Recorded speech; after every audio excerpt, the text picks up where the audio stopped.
고백합시다. 나 무엇과도 주님을 바꾸지 않으리. 다른 어떤 은혜 구하지 않으리. 오직 주님만이 내 삶의 도움이시니 주의 얼굴 보기 원하니.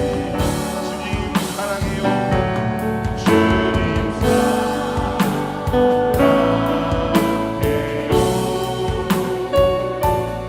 온 마음과 정성 다해 하나님의 신실한 친구 되기 원합니다. 나 무엇과도 주님을 바꾸지 않으리. 다른 어떤 은혜 구하지 않으리. 주님만이 내 삶의 도움이시니 주의 얼굴 보기 원합니다. 주님 사랑해요. 주님 사랑해요.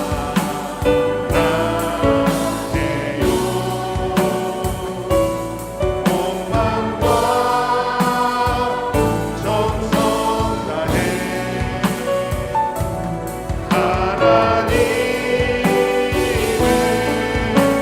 신실한 친구 되기 원함. 주님 사랑해요. 주님 사랑해요. 사랑해요. 온 마음과 정성 다해 하나님의 신실한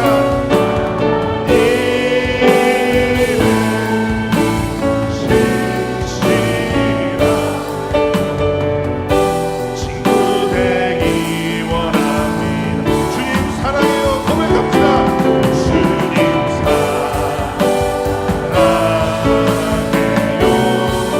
온 마음과 정성 다해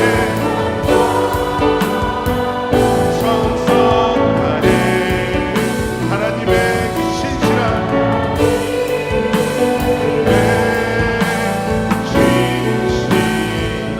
친구 되기 원합니다. 친구 되기 원합니다. 아멘.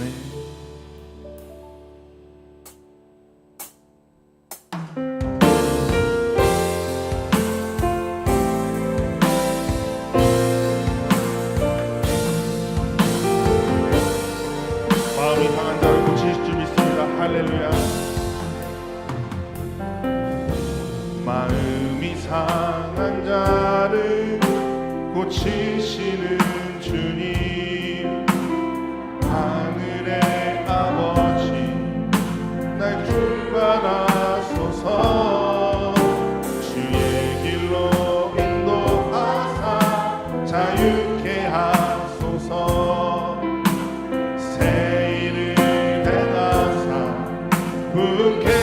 다시 한번 고백합니다. 마음이 상한 자를 고치시는 주님, 아멘. 하늘의 아버지 날 주관하소서.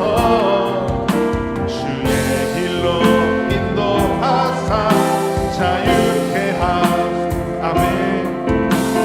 새 일을 행하사 부게 하소서.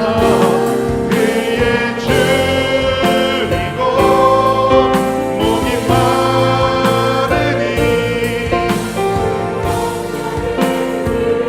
울소서.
하늘의 아버지 날 주관하소서 주의 길로 인도하사 자유케 하소서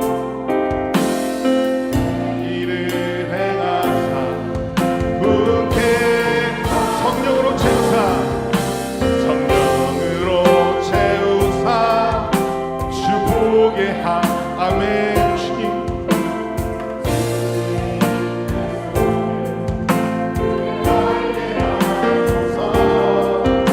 주님대로 살아가리 세상 끝날까지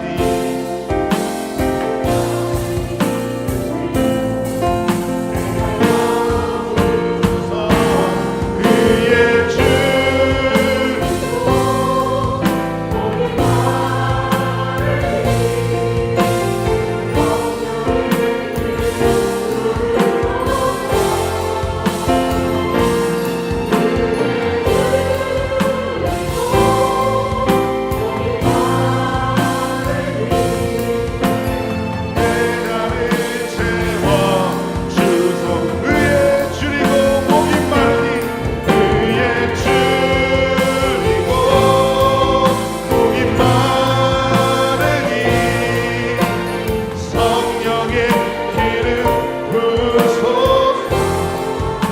할렐루야 그의 줄이고 목이 마르니 내 잔을 채워 주소서 예수 어린 양 예수 어린 양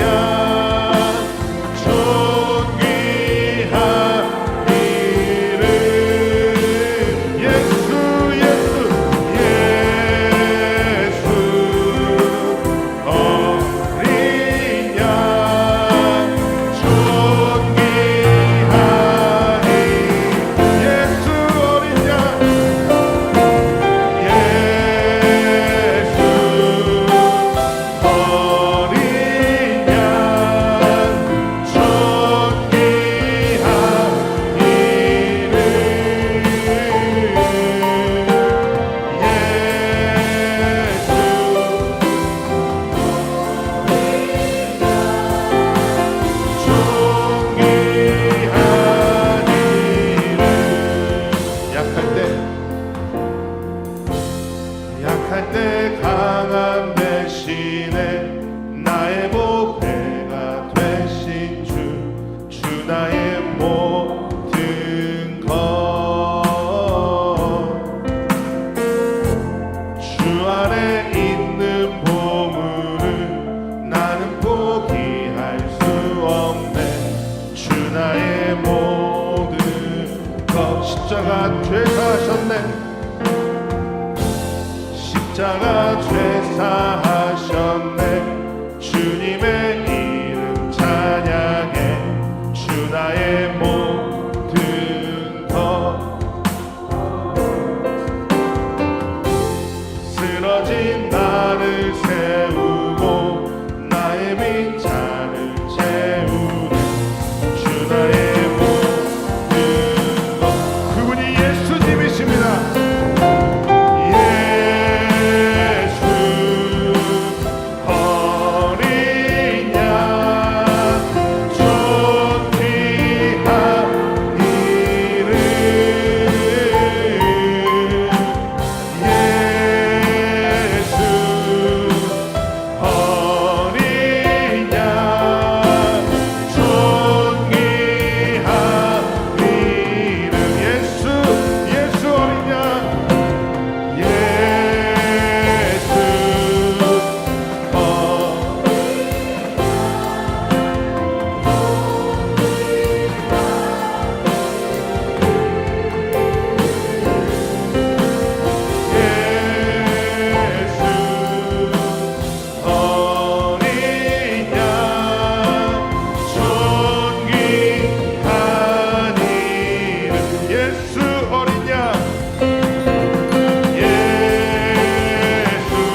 것들, 회복되어지고 치유될 것들 가지고 이 시간에 나왔습니다. 주님, 다 나의 심령과 마음을 치유하여 주시옵소서. 나에게 기도 제목이 간구에 부르짖을 제목이 있다면 그것 들고 이 자리에 나왔으니 주님 들어주시고 응답하여 주시사 내가 그 존귀한 예수 그리스도의 이름을 붙들고 나아갈 수 있는 주님의 귀한 자녀 되게 해달라고 이제 주여 한번 부르짖으며 존귀하신 예수 그리스도의 이름으로 기도하며 나갑시다. 주여, 이 시간 주님 기도하며 나갑니다. 예수 가장 존귀한 이름으로 기도하며 나갑니다. 주님, 우리의 기도를 들어주시옵소서. 불쌍한 우리의 기도에 응답하여 주시옵시고 우리의 상한 마음과 찢겨진 상처로 인한 우리들의 심령을 치유하고 회복시켜 주시옵소서. 이 시간에 내가 주님께 의지하며 나왔사오니 나의 기도가 하나님께 상달되어졌을 때에 주님 응답하여 주시고 주님 말씀하여 주시옵시고 주님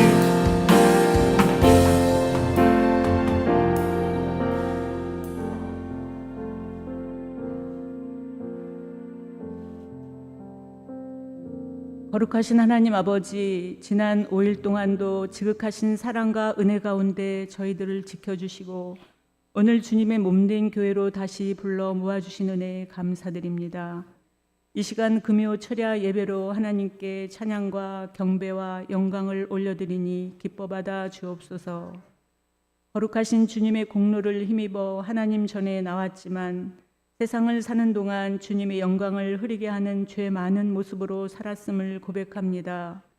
부족하고 연약하여 주님이 원하시는 뜻대로 살지 못했던 부끄러운 모습을 회개합니다. 어리석고 연약한 저희를 긍휼히 여기사 용서하시고 십자가 보혈로 정결케 하여 주옵소서.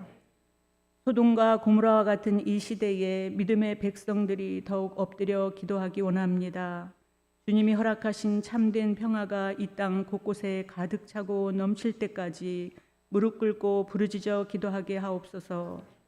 고통과 신음이 가득한 이 사회를 성령의 은혜로 건강한 사회가 되도록 역사하여 주시고 미움과 다툼이 일어나는 곳에 주님의 사랑을 심어주셔서 한마음이 되는 사회로 변화되는 놀라운 은혜를 허락하여 주옵소서. 초대교회를 통하여 오순절에 성령의 역사를 일으키신 하나님, 오늘 이 밤 저희에게도 충만한 성령의 역사가 일어나는 귀한 시간 되기를 기도합니다. 빈들의 마른 풀들이 단비를 맞아 소생하듯이 우리의 영과 육이 소생케 되는 뜨거운 기도회가 되게 하여 주옵소서. 하나님 말씀에 의지하여 여러 가지 문제와 소원들을 가지고 나왔습니다. 우리가 기도하고 매달릴 때에 영혼이 평안함을 얻고 모든 문제가 해결되는 은혜를 허락하여 주옵소서. 날마다 주를 찬송하며 기도함으로 승리하게 도와주옵소서. 이 시간 말씀을 전하시는 최승필 담임 목사님께 능력을 부어주셔서 하늘의 귀한 만나와 같은 생명의 양식으로 우리에게 새 힘을 공급하여 주시사 우리 모두 부름받은 하나님의 백성으로서 복된 삶을 새롭게 이어나가게 하여 주옵소서. 예배를 섬기는 손길 위에 세상이 주지 못하는 하늘의 평안이 넘치기를 원하며 거룩하신 예수님의 이름으로 기도합니다. 아멘.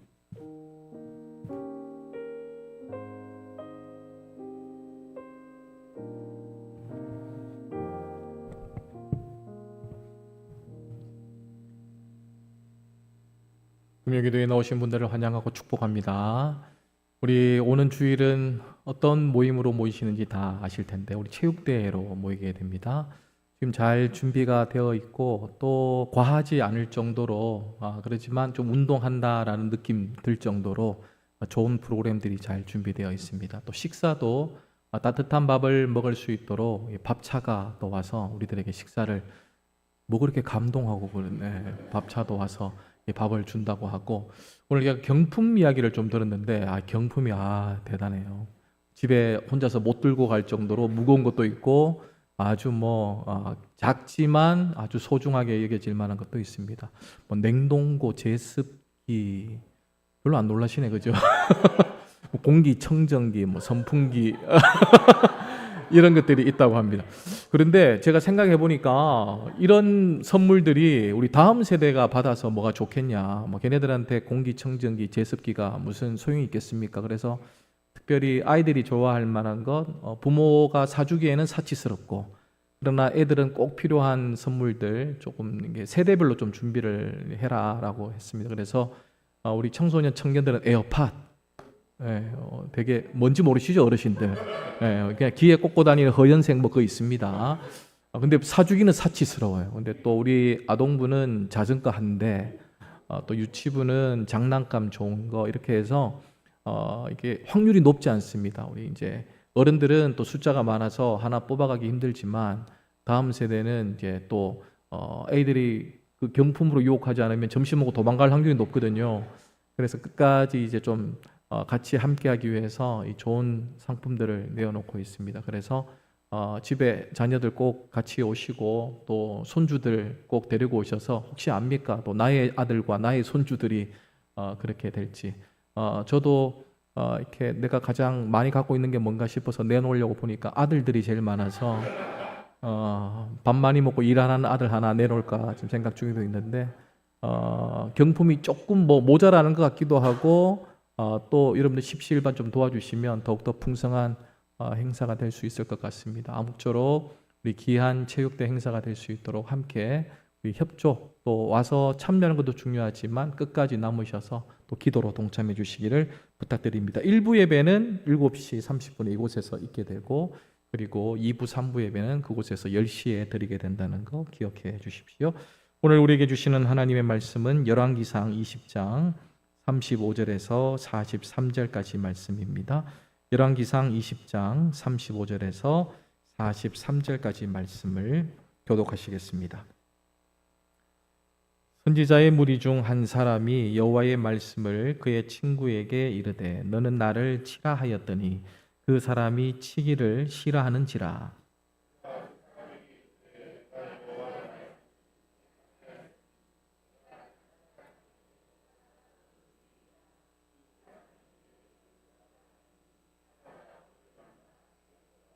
그가 또 다른 사람을 만나 이르되 너는 나를 치라 하매 그 사람이 그를 치되 상하도록 친지라.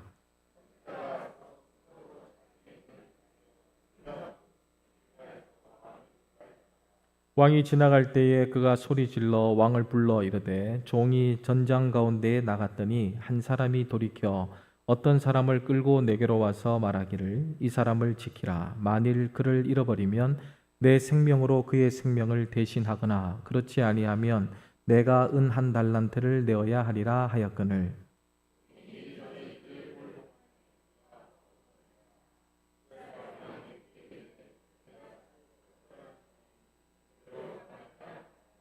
그가 급히 자기의 눈을 가린 수건을 벗으니 이스라엘 왕이 그는 선지자 중에 한 사람인 줄을 알아본지라.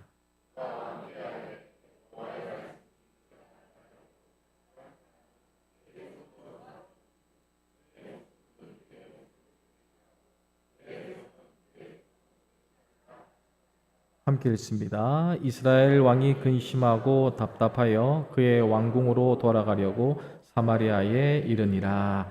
아멘. 우리 예수를 믿는 세광교회 성도들뿐만 아니라 이 세상의 모든 성도들은 예수님을 믿으면서 하나님 말씀대로 살기를 원합니다.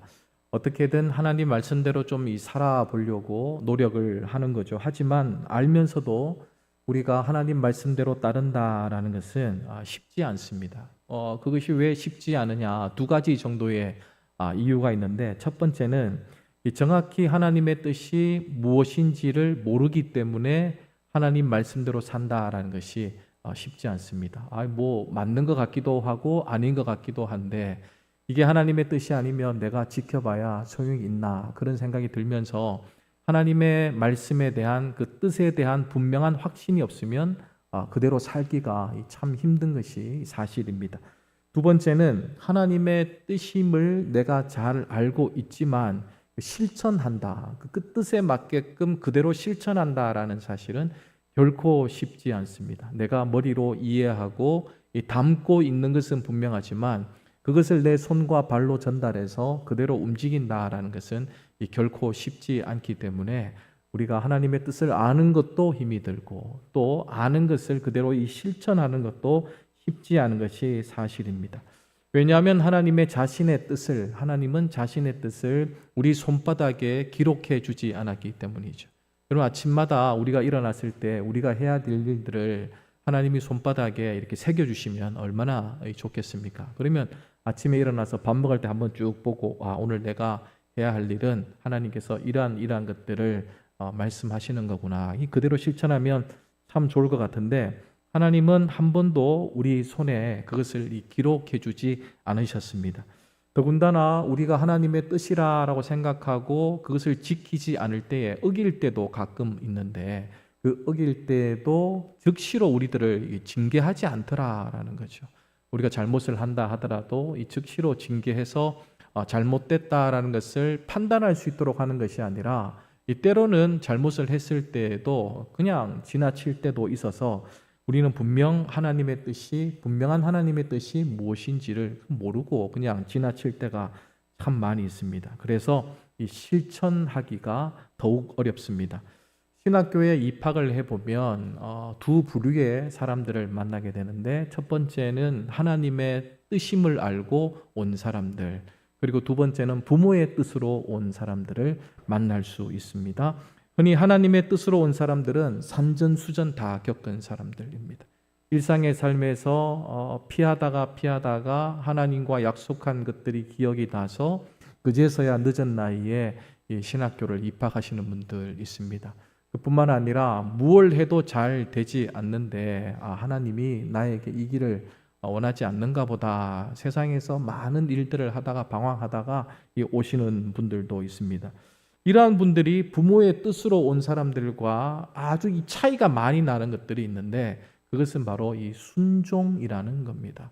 하나님의 뜻으로 온 대부분의 신학생들은 이 세상에서 오랫동안 순종하지 않고 방황하다가 채찍도 많이 맞고 징계도 많이 당하고 알 것 다 알고 경험할 것 다 경험하고 와서 이 순종이 이제는 몸에 배어 있습니다. 그래서 학교를 다닐 때에도 보면 순종 잘하는 사람들, 말씀대로 살려고 노력하는 사람들은 대부분 부모의 뜻으로 학교에 온 사람들이 아니라 하나님의 뜻으로 온 사람들이 많습니다. 반면에 부모의 뜻으로 온 사람들은 얼마나 불순종을 잘하는지 어떻게든 빠져나가 보려고 노력하는 것들을 우리가 보게 되는 거죠. 남다른 순종을 할 수 있는 이유는 이 순종하지 않아서 방황했던 시간들이 참 많이 있기 때문입니다. 우리 신학교 이야기뿐만 아니라 우리 인생에도 이 마찬가지 아닙니까? 우리가 때로는 하나님 말씀이 분명함에도 불구하고 그것에 순종하지 않아서 이 방황하고 또 어려운 시간들을 보냈던 그런 경험들은 이 신앙생활을 하다 보면 한 번쯤 겪을 만도 합니다. 순종이 중요한 이유, 또 반대의 경우도 있는데 신학교에 들어가는 경우도 있지만 들어가지 못하는 경우도 있습니다.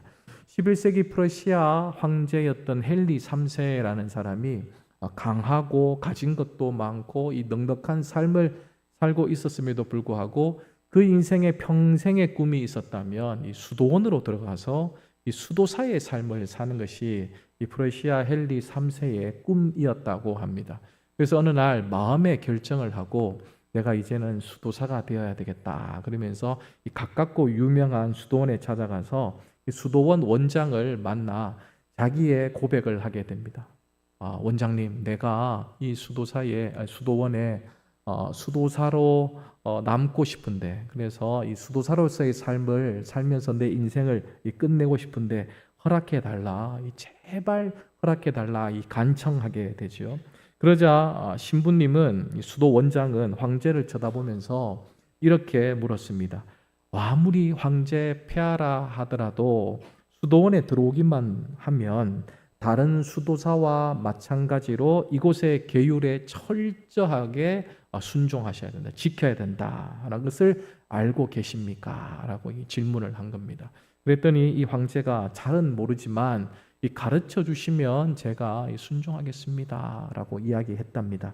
그리고 이 수도원장은 그것은 다름이 아니라 순명과 이 순종입니다. 순명, 순명이라는 것은 명을 그대로 받아들인다라는 거죠. 그리고 또 한 가지는 이 순종입니다. 철저하게 하나님의 말씀과 뜻에 순종하셔야 하는데 황제님이 그것을 할 수 있겠습니까? 라고 되물었습니다. 그러자 황제는 얼마나 수도사가 되고 싶었는지 할 수 있다고, 어떤 법이 되었든 규칙이 되었든 나는 수도사가 된다면 나는 할 수 있다라고 이야기했습니다. 그러자 황제의 대답에 신부가 이렇게 말합니다. 그렇다면 제가 수도 원장으로서 황제 수도사에게 이야기합니다. 수도사인 황제는 순명하십시오. 다음과 같은 이야기에 순명하십시오. 황제여, 지금 당장 왕의 보좌로 돌아가서 이 백성들을 더 잘 다스려 주십시오라고 부탁을 했다고 합니다. 그러니까 자기가 순명하기로 하고 이 순종하기로 했으니까 결국 이 황제는 왕으로 궁으로 돌아가서 이 평생 백성을 더 잘 섬겼다라는 이 전설의 고향 같은 이야기가 있습니다. 세상에서 방황을 하다가 이 하나님의 일을 하는 것도 순종으로부터 시작되어야 하고, 하나님의 일을 하고 싶어도, 수도사가 되고 싶어도 아니다라고 이야기할 때에 그것을 순종해야지만 우리는 아름다운 이 결과를 가져올 수 있습니다. 그러고 보면 우리가 무엇을 하느냐가 중요한 것이 아니라 정말 하나님 보시기에 중요하고 좋은 것은 순종하느냐, 하나님의 뜻에 순종하느냐 아느냐 따라서 우리의 삶이 완전히 달라진다라는 것을 우리가 알 수 있습니다. 오늘 본문의 내용은 바로 그런 이야기입니다. 계속해서 우리가 열왕기상을 배우면서 이 아람 왕 그리고 이스라엘 왕, 아람과 이스라엘 사이의 이 전쟁의 이야기를 계속 보게 되는데, 오늘도 그 이야기가 본문에서 이어지고 있습니다. 아합은 하나님의 사람 선지자를 통해 이 하나님의 뜻이 무엇인지를 듣게 됩니다.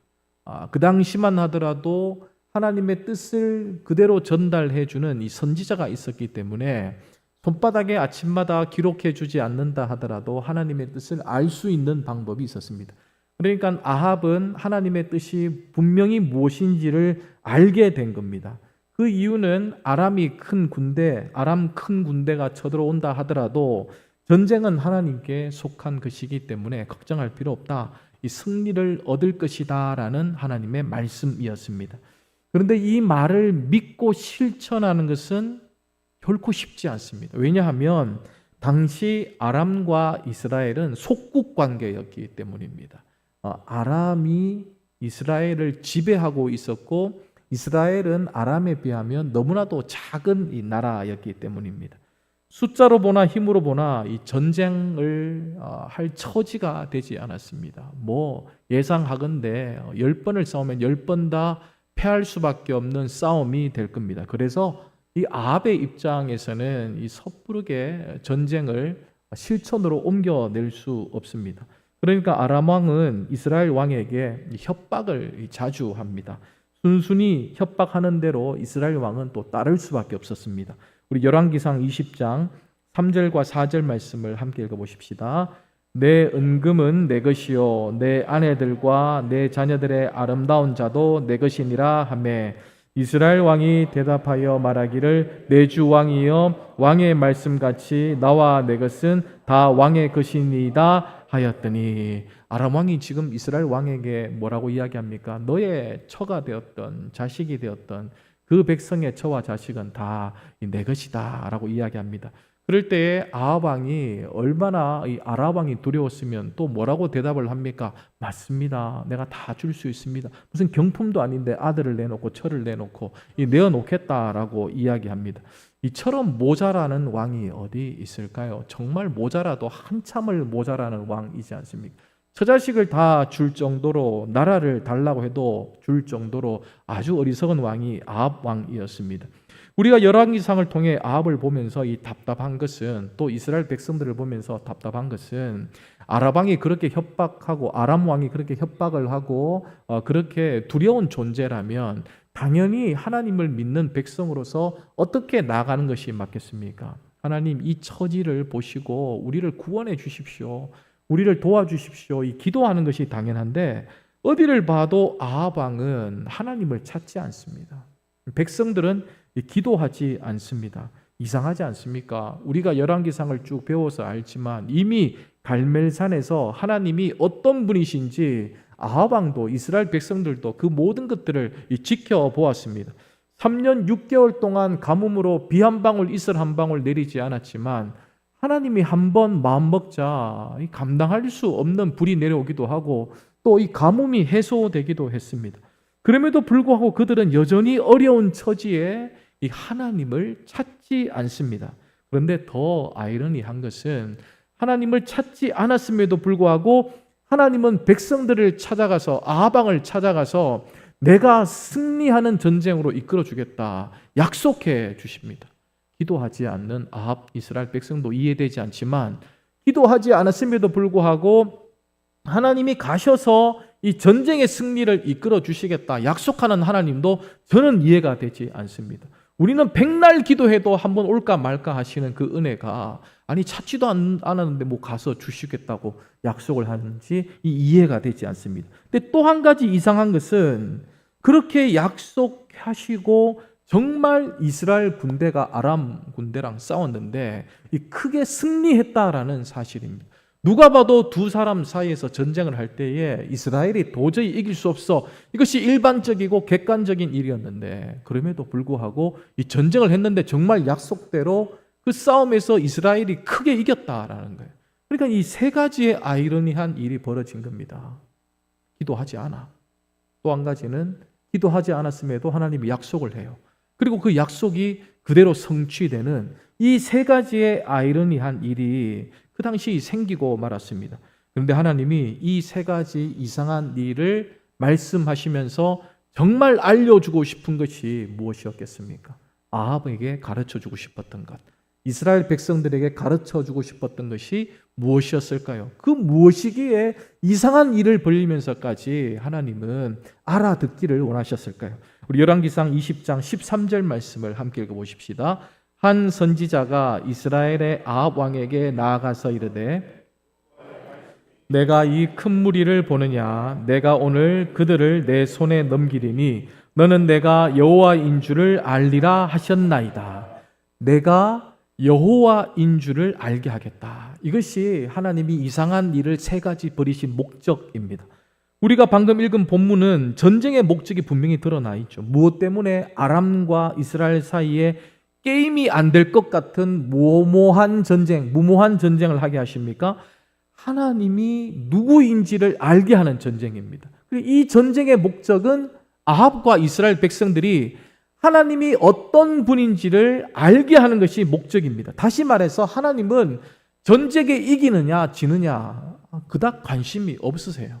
그 일에는 관심이 없고 이 위기의 순간에 기도할 줄 모르는 이스라엘 백성에게 찾아가 승리를 약속하시고 아람 큰 군대를 물리치게 해준 이유는 하나님을 제대로 알게 하기 위함이다. 이렇게 저렇게 해도 하나님을 잘 모르니 이 전쟁을 통해서 하나님이 누구인지를 제대로 알려주고 싶은 마음이 이 전쟁의 목적이고 또 이상한 일을 하면서까지 알려주고 싶었던 내용입니다. 그렇다면 이 아합이나 이스라엘 입장에서는 이 전쟁을 통해 하나님을 알고 무엇보다도 하나님께 순종했어야 했습니다. 이 전쟁, 이길 수 없는 전쟁을 우리가 이기게 되었으니 정말 그 선지자가 내게 주었던 그 메시지대로 정말 하나님이 약속하신 바가 다 이루어졌구나. 그렇다면 앞으로의 이 일들 가운데 또 선지자가 남겨놓은 그 메시지 가운데 내가 완전한 순종을 이루어야 되겠다. 전쟁도 이긴 판에 전쟁을 이기고 난 다음에 나에게 부탁한 그 이야기까지 그 일들까지 내가 완전히 순종을 이루어야 되겠다라고 결심했어야 합니다. 그런데 이 아합이 어떻게 하느냐. 철저하게 아람 왕에게 끌려갔던 이 아합 왕이 하나님 덕분에 전쟁을 이기게 되자 아람 왕에게 자비를 베풀고 있습니다. 희한하죠. 속국으로 끌려다닐 때는 그렇게 못살게 굴 때는 살려달라고 이야기하다가 전쟁에 이겼는데 이제는 자기가 강자가 되었는데 이 강자가 되다 보니까 오히려 완전한 멸절을 시키는 것이 아니라 이 자비를 베풀면서 이 형제라는 호칭을 사용합니다. 참 모자라도 한참을 모자라는 아방. 우리 한번 확인해 보십시다. 20장 32절 말씀을 함께 읽습니다. 그들이 굵은 배로 허리를 동이고 테두리를 머리에 쓰고 이스라엘의 왕에게 이르러 이르되 왕의 종 베나닷이 청하기를 내 생명을 살려 주옵소서 하더이다. 아합이 이르되 그가 아직도 살아있느냐? 그는 내 형제이니라. 내 형제다. 그래, 불쌍한 베나닷, 아람 왕 베나닷 내 형제다. 근데 이런 말을 아합이 왜 할 수 있습니까? 이 전쟁의 승리를 자기의 공로로 돌리기 때문입니다. 내가 강한 사람이었어. 내가 알고 보니까 강한 사람이었어. 이 강한 사람이 약자에게 자비를 베푸는 것은 이 당연한 것이지. 이 전쟁은 자기의 강함을 확인하는 시간이 아니었어요. 이 전쟁의 목적은 하나님이 누구인지를 알게 하는 것이었습니다. 그런데 지금 아합은 하나님이 누구인지를 알게 하는 그 목적대로 생각하는 것이 아니라 이 전쟁을 통해서 내가 강하다라는, 내가 생각보다 이 강하다라는 사실을 알게 된 겁니다. 그러면서 하나님께 공로로 돌리는 것이 아니라 이것을 이 자기 공로로 여기면서 이 아람 왕에게 자비를 베풀고 있습니다. 이런 자비를 뭐라고 이야기하냐 그러면 모호한 자비, 애매한 자비, 베풀지 말아야 될 자비를 하는 거죠. 왜냐하면 아람은 선지자를 통해서 하나님이 완전히 멸절시켜야 된다. 그 왕까지 잡아야 한다라고 이 말씀을 하셨기 때문입니다. 그러니까 멸절되어야 할 대상인데 애매하고 모호한 이 자비를 아합이 자기의 공로로 여기고 그 은혜를 베푼 겁니다. 술을 좋아하던 한 집사님이 계셨는데 신방을 받게 되셨어요. 신방차 제가 집을 방문했을 때 그 집 문을 열고 거실에 들어가자 깜짝 놀랐습니다. 한 벽면에 다 술이었어요. 그래서 이 술장을 만들어 가지고 그 안에 술병들이 엄청나게 있었어요. 그래서 들어가자마자 제가 농담 삼아 집사님께 말씀을 드렸습니다. 아니 커튼 있으시면 좀 덮어 놓으시지 목사가 오는데 이렇게 자랑 삼아 내어 놓으셨습니까? 라고 이야기했더니 본인은 그걸 보면서 너무 흐뭇하다는 거예요. 내가 평생에 모아온 이 술병들을 볼 때마다 참 흐뭇하다라고 말씀을 하는 거였습니다. 그래서 제가 그러면 가장 좋은 술이 뭡니까? 그러니까 입에 침이 흐르시면서 자랑을 하시는, 이 술은 몇 년도인데 하면서 이야기해요. 그래서 제가 생각지도 못했던 그날 준비해간 말씀을 전하지 못하고 가나 혼인잔치 술 이야기를 제가 이제 하게 된 겁니다. 집사님, 제일 아끼는 술이 뭡니까? 라고 제가 물었지 않습니까? 그리고는 설명을 잘 들었죠. 그런데 성경은 집사님이 기가 막힌 술이다라는 것보다 더 좋은 술 이야기가 나옵니다.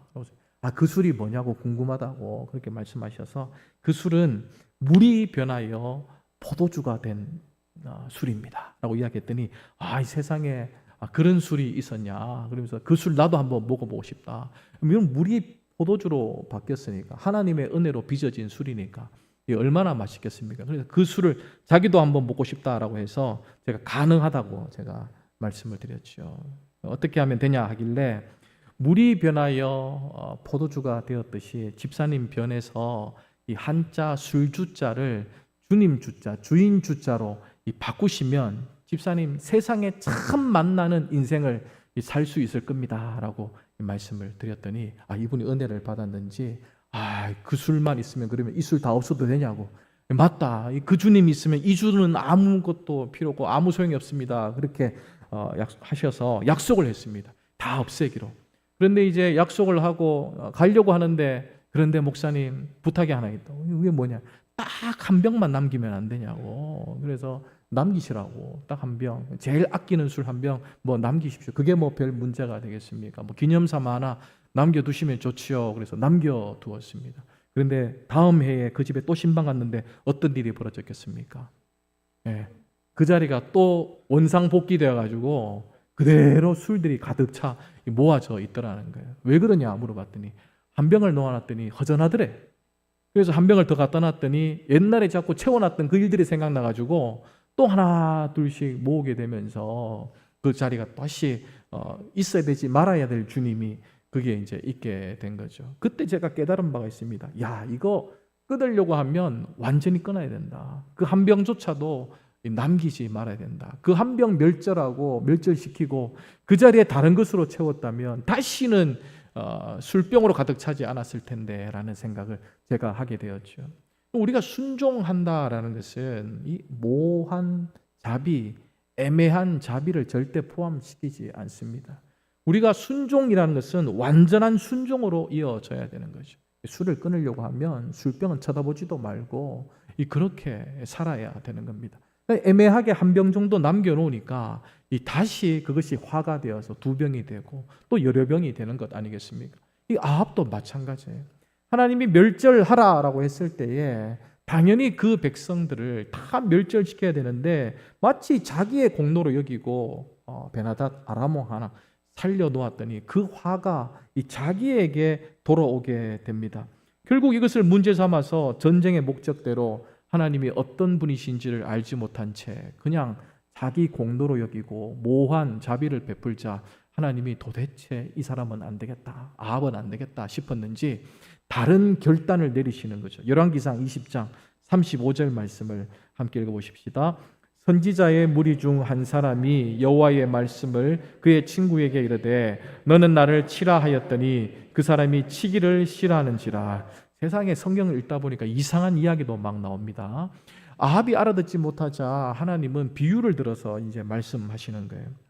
이 비유의 내용이 참 이상한 내용이지 않습니까? 한 선지자가 동료 선지자에게 부탁을 합니다. 나 좀 때려줘. 나 좀 때려서 상처를 좀 내줘.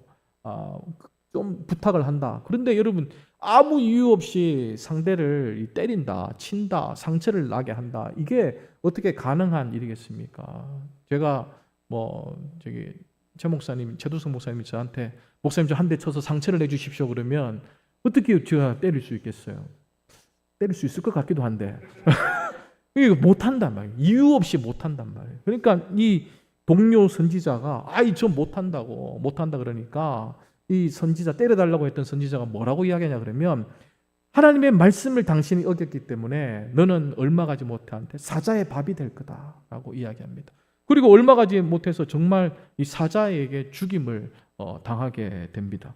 그리고 이제 이 소문들이 막 났지 않겠습니까? 또 다른 선지자 동료를 찾아가 가지고 봤지? 너 앞에 내 말대로 안 해가지고 사자한테 죽음을 당한 그 선지자 봤지? 나한테 때려줘. 내 얼굴에 상처를 내줘. 이렇게 또 이야기하는 거죠. 그럼 어떻게 할까요? 때리죠.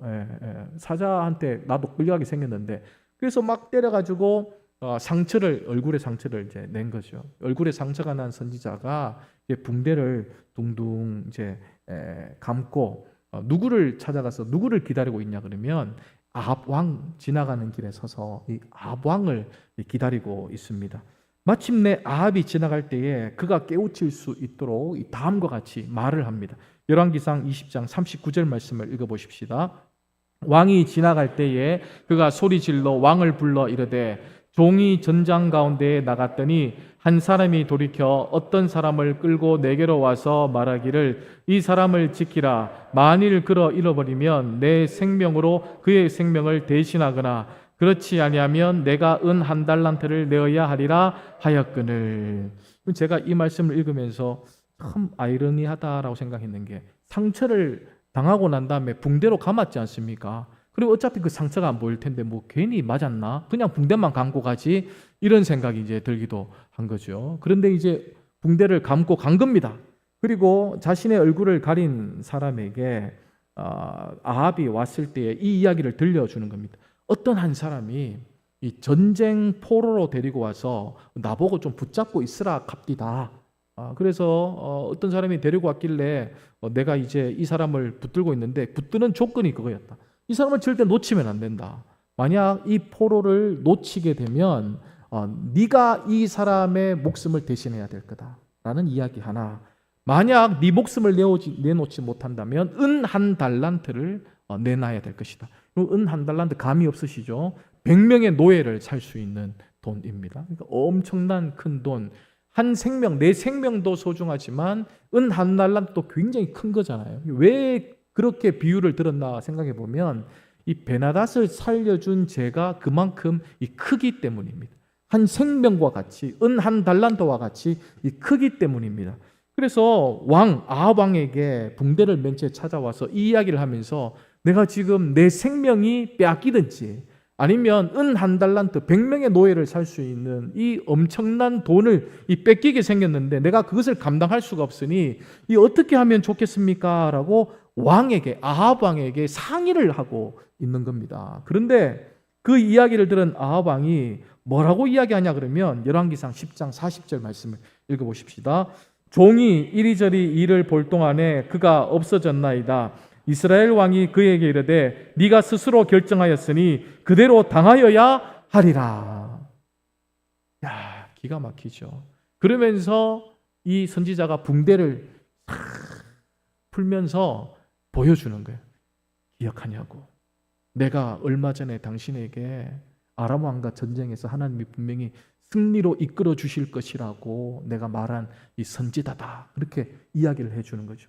그리고 결코 당신이 완전히 멸절시키라라는 하나님의 말씀을 어겼기 때문에 당신이 스스로 결정한 대로 그 일이 이루어질 것이다 라고 이 선지자가 이야기한 다음 사라집니다. 그러니까 아합 왕이 근심을 할 수밖에 없습니다. 스스로 결정한 일이니 그대로 당하라.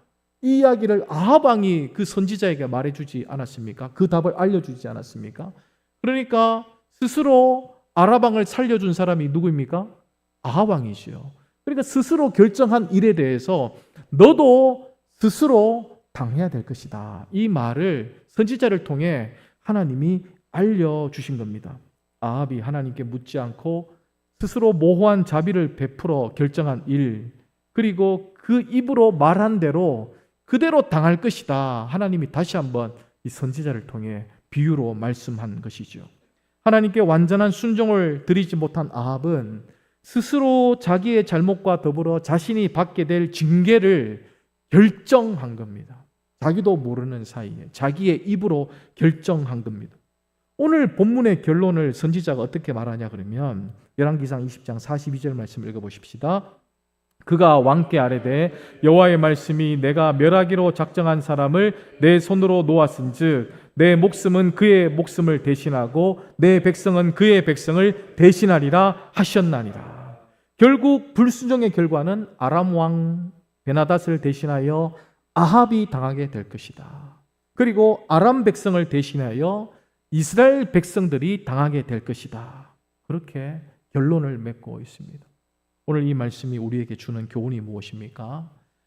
하나님이 승리를 주신 것을 잊고서 우리가 대적해야 할 상대, 완전히 멸절해야 할 상대와 타협을 하게 되면, 그 상대와 타협을 하게 되면, 완전히 물리치지 못하면 그 대가가 고스란히 우리에게 온다라는 교훈입니다. 하나님께서 우리에게 말씀해 주시고 우리가 하나님의 뜻임을 분명히 깨닫게 된다면, 물론 실천하는 것이 힘들고 어렵지만 완전한 순종, 이 모호한 자비, 애매한 자비가 아니라 이 완전한 순종으로 나가야 된다라는 사실을 우리에게 알려주고 있습니다. 그래서 우리의 신앙은 이 머뭇거리는 신앙이 되어서는 안 됩니다. 머리에 기억하고 내 머리로 알고 있는 하나님의 뜻, 그것이 내 머리에 남아 있다면 어떻게든 그것을 가슴으로 끌어내려서 이 내 손과 발과 내 눈과 내 귀와 내 입으로 전달시킬 수 있어야 합니다. 그럴 때에 우리가 이 완전한 순종을 할 수 있기 때문이죠. 모호한 자비, 애매한 자비, 술병 하나 남겨놓는 자비, 그 하나 때문에 내가 치러야 할 대가가 나에게 다가오고 있음을 우리는 절대 잊지 말아야 합니다. 그래서 신앙의 기준, 내 신앙의 기준을 명확하게 하셔야 돼요. 선을 꺼놓으셔야 돼요. 이 선을 꺼놓고 절대 이 선을 내가 넘지 않겠다. 이 선은 38선보다 더 강력한 선이다. 이 선을 내가 절대 넘지 않겠다. 신앙의 선을 분명히 꺼놓고 내가 절대 넘지 않으리라. 자꾸 그 선을 들락날락 거리면 나중에는 자기가 어디 있는지 몰라요. 네. 그럼 38선 들락날락하면 자기가 지금 남쪽에 있는지 북쪽에 있는지 몰라요. 그러다가 큰일 나는 거예요. 그것과 같이 신앙의 선도 마찬가지입니다. 엄격한 기준으로 내 신앙의 선을 각자의 처지에 맞도록 그어놓고 그 선을 넘지 않으려고 해야 합니다. 그럴 때에 우리에게 이 완전한 순종이 있게 됩니다. 오늘 이 말씀을 통해서 먼저 우리가 기도해야 될 것은 주님의 뜻을 알게 해주십시오. 하나님, 이 모호한 세상을 살아가면서 우리가 말씀대로 살고 싶어도 그 뜻을 모르기 때문에 살지 못하는데, 무엇보다도 그 뜻을 알 수 있도록 이 내 영적인 귀가 열려질 수 있도록 기도하셔야 됩니다. 그리고 두 번째는 그 뜻을 알게 되었을 때에 이 모호한 자비, 애매한 자비, 그것으로 완전한 순종을 못하는 것이 아니라 이 완전한 순종, 하나님의 뜻이라면 완전한 순종을 이룰 수 있는 믿음을 내게 달라고 그렇게 기도하실 때에 그 선은 담이 될 수 있습니다. 그 선은 결코 넘지 못하는 이 두꺼운 벽이 되어서 절대 악한 곳으로 우리가 넘어가지 않을 수 있게 됩니다. 주님의 뜻을 알게 해주십시오. 뜻을 안다면 실천하게 해주십시오. 그렇게 기도할 때 역사하시는 하나님께서 오늘 우리들에게 임하실 줄 믿습니다. 우리 함께 찬양을 부르며 기도의 자리로 나가시겠습니다. 세상의 유혹 시험 내게 몰려올 때에 주님이 함께 하시면 우리가 이 세상 이 전쟁에서 넉넉히 승리하게 될 줄 믿습니다. 함께 찬양을 부르며 기도의 자리로 나갑시다.